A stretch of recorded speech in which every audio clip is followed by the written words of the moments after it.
구약 1250년에 있는 다니엘 10장 1절에서 9절. 다니엘 10장 1절에서 9절, 저 한 절, 여러분 한 절 교독하시겠습니다. 바사왕 고레스 제3년에 한 일이 베드사살이라 이름한 다니엘에게 나타났는데 그 일이 참되니 곧 큰 전쟁에 가는 것이라. 다니엘이 그 일을 분명히 알았고 그 한상을 깨달으니라. 그때 나 다단 세 일의 동안을 슬퍼하며 세 일에가 차기까지 좋은 떡을 먹지 아니하며 고기와 포도주를 입에 대지 아니하며 또 기름을 바르지 아니하니라. 첫째 달 24일에 내가 히데겔이라 하는 큰 강가에 있었는데 그때 내가 눈을 들어 바라본즉 한 사람이 세마포 옷을 입었고 허리에는 우바스 순금띠를 띠었더라. 또 그의 몸은 항울 같고 그의 얼굴은 번갯빛 같고 그의 눈은 햇빛 같고 그의 팔과 발은 빛난 녹과 같고 그의 말소리는 무리의 소리와 같더라. 이 한상을 나 다니엘이 홀로 보았고 나와 함께한 사람들은 이 한상을 보지 못하였어도 그들이 크게 떨며 도망하여 숨었느니라. 그러므로 나만 홀로 있어서 이 큰 한상을 볼 때 내 몸에 힘이 빠졌고 나의 아름다운 빛이 변하여 썩은 듯하였고 나의 힘이 다 없어졌으나. 9절은 다 같이 읽도록 하겠습니다. 내가 그의 음성을 들었는데 그의 음성을 들을 때 내가 얼굴을 땅에 대고 깊이 잠들었느니라. 아멘. 오늘 1절은 바사왕 고레스 제3년에라고 이야기를 시작하고 있습니다. 근데 이 고레스가 왕이 된 지 3년이었지만은 고레스 왕이 된 지 1년에 고레스 칙령을 세웠죠. 고레스 칙령은 바벨론에 살고 있는 유대인 포로 귀환이 다 고국으로 돌아가라 하면서 포로를 귀환시켰고 또 성전을 재건하도록 하였습니다.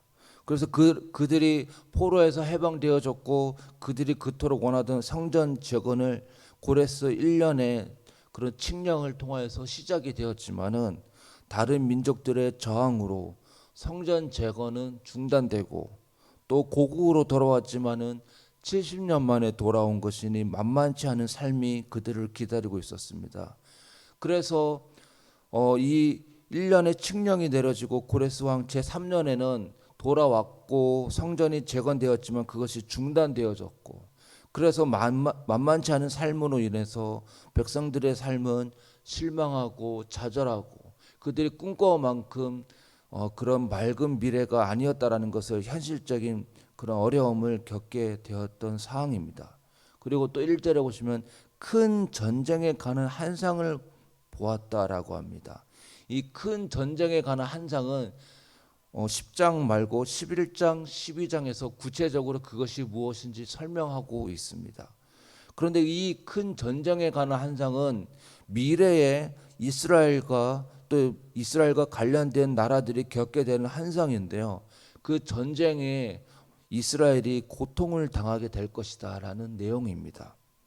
그래서 고레스 왕 칙령이 내려졌지만은 만만치 않은 상과 큰 전쟁에 관한 한상을 보게 될 것인데 그 한상이 그렇게 좋은 내용은 아니었기 때문에 다니엘은 2절 3절에 보시면 세 일의 동안을 슬퍼하며 세 일에가 차기까지 좋은 떡을 먹지 아니하며 고기와 포도주를 입에 대지 아니하며 또 기름을 바르지 아니하니라라고 하면서 자기 민족의 현재를 생각하고 미래를 생각하니 슬프고 암울합니다.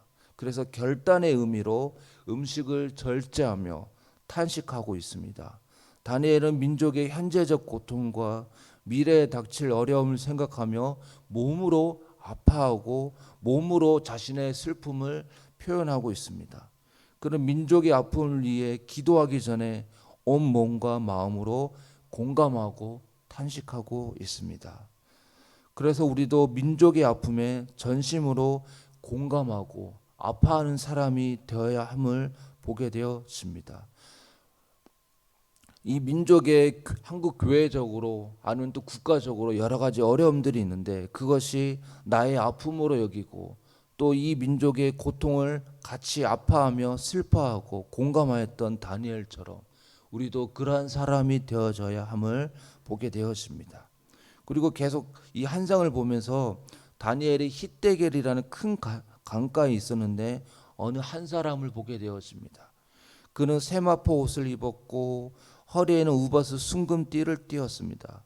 그의 몸은 항옥 같고 그의 얼굴은 번갯빛 같고 그의 눈은 햇불 같고 그의 팔과 발은 빛난 녹과 같고 그의 말소리는 무리의 소리와 같았습니다. 이런 모습을 보았는데요. 평범하지 않은 사람입니다. 이 사람은 영화롭고 비상한 존재입니다. 그래서 이 땅에 존재하는 사람이 아니다라는 것을 우리는 눈치챌 수가 있습니다. 그래서 어느 성경학자는 이 사람이 누구냐라고 했을 때 하나님 혹은 그리스도가 나타나심이 아닌가, 현현하심이 아닌가라고 얘기를 하고 있습니다. 그러나 13절에 보시면 이 사람이 평범하지 않은 이 사람이 천사장 미가엘의 도움 없이 자신의 일을 행하지 못하였다라고 얘기합니다. 하나님의 그리스도의 나타나심이라고 한다면 자신이 모든 것을 다 할 수 있을 것인데 그러나 13절에서 천사장 미가엘의 도움 없이 내가 이 일들을 감당하지 못하였다라고 하는 것을 보면은 전지전능한 존재는 아닌 것 같습니다. 그렇기 때문에 이 존재는 천사 중에 한 명이라고 우리는 추측할 수 있습니다.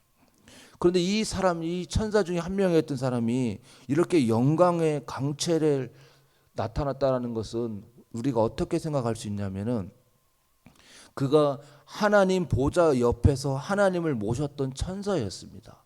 그래서 하나님 자체가 영화롭고 그 영광이 온 땅에 충만하기 때문에 그 영광의 반사체였던 것이죠. 모세도 시내 산에 올라가서 하나님의 영광을 보았기 때문에 그가 시내 산에서 내려올 때 그의 영광이 너무나 빛났기 때문에 수건으로 옷을 가릴 정도였습니다. 그렇다고 한다면 천사도 하나님 옆에서 하나님을 모신 존재였기 때문에 하나님으로부터 흘러나오는 그 영광을 그 천사가 받았기 때문에 하나님으로 받은 그 영광을 그 천사를 그 자신의 존재를 통해서 이렇게 하나님의 영광이 드러나게 됐던 것이죠. 그래서 다니엘이 그 보았던 환상 가운데 보았던 사람은 천사였고 그 천사의 영광은 자신으로부터 나오는 것이 아니라 하나님을 모신 가운데 하나님으로부터 받은 반사된 영광이었습니다. 그리고 8절 9절에 보시면 내 몸에 힘이 빠졌고 나의 아름다운 빛이 변하여 썩은 듯하였고 나의 힘이 다 없어졌으니 내가 그의 음성을 들었는데 그의 음성을 들을 때 내가 얼굴을 땅에 대고 깊이 잠들었느니라. 이 다니엘이 이 한상을 보고 있는데요. 히데겔이라는 큰 가에서 한상을 볼 때 다니엘뿐만 아니라 다른 사람도 함께 보았습니다. 그러나 나머지 사람들은 한상을 보지 못해도 뭔가 특별한 일이 일어났다는 것을 알고 그것 가운데 크게 떨며 도망하고 숨었습니다. 오직 다니엘만 그 한상을 보고 그 천사와 이야기를 계속 흘러나오고 있는데요. 천사로부터 흘러나온 하나님의 영광과 홀로 한상을 본 다니엘은 그 영광과 위엄에 압도되어 거의 죽은 자 같이 되었습니다. 주의 영광을 본 다니엘은 경외함으로 압도당하였습니다. 이런 일들은 다니엘뿐만 아니라 다른 믿음의 선배들도 많이 겪었습니다. 모세는 주의 영광을 내게 보여주소서라고 하면서 주의 영광을 보았고 그 영광이 너무나 빛나서 주의 그 지나가는 모습만 보여달라고 할 정도로 그 영광을 충만하게 보았습니다. 이사야는 하늘 성전에 가득한 주의 영광을 보며 거룩하다 거룩하다 거룩하다 만군의 여호와여 그의 영광이 온 땅에 충만하도다라고 그 영광이 온 땅에 충만한 하나님의 영광을 찬양하였습니다. 이처럼 모세도 이사야도 그다음에 다니엘도 주의 영광을 본 자는 주님 앞에 경외함으로 서게 됩니다. 그리고 이런 경험이 깊이 있게 자주 있어야 합니다. 그래야 하나님의 사람으로서 더 깊어집니다. 김치도 푹 당겨졌다가 나와야 깊은 맛을 내듯이 하나님의 영광에 압도되어 푹 당겨서 나와야 깊은 맛을 내는 그리스도인이 됩니다. 또 적절치 않은 비유 예시일 수도 있지만은 제가 시골에서 살 때 다른 집에 가면은 그분들은 이제 예수 믿지 않는 분들이었지만은 술을 뱀술이라든지 이런 술을 담가놨는데요. 그 술이 1년보다는 2년 된 것이 2년 된 것보다는 3년 된 것이 더 깊은 맛이 낸다고 하면서 그것을 고이 모셔놓은 것을 보게 되어졌습니다. 그런 것처럼 그런 깊은 맛을 내기 위해서는 시간이 내고 더 이렇게 깊이 있게 그런 시간들이 필요한 것처럼 우리가 하나님의 영광의 깊은 맛을 내기 위해서는 푹 당겨져 나와야 한다는 것이죠. 그래서 그 다니엘도 오늘 본문 속에서 그 하나님의 영광에 압도되어 경외함으로 섰던 것처럼 우리들도 오늘 이 하루 그리고 평생의 삶이 하나님의 영광에 깊이 있게 그리고 자주 당겼다가 나와서 그 영광의 경외함으로 설 수 있는 우리 모두가 될 수 있기를 축원합니다. 같이 기도하겠습니다. 사랑하는 하나님 아버지, 다니엘이 하나님의 환상을 보며 그 환상을 전달하는 그 천사의 그 영광에 압도당하여 죽은 자처럼 경외함으로 하나님 앞에 서 있는 모습을 보게 되어집니다. 하나님, 우리가 하나님 앞에 서 있습니다. 하나님의 영광에 깊이 있게 그리고 더 자주 잠기는 자가 되어져서 그 영광에 압도되고 또 경외함으로 하나님 앞에 나아갈 수 있는 자가 되어지게 하여 주시옵소서.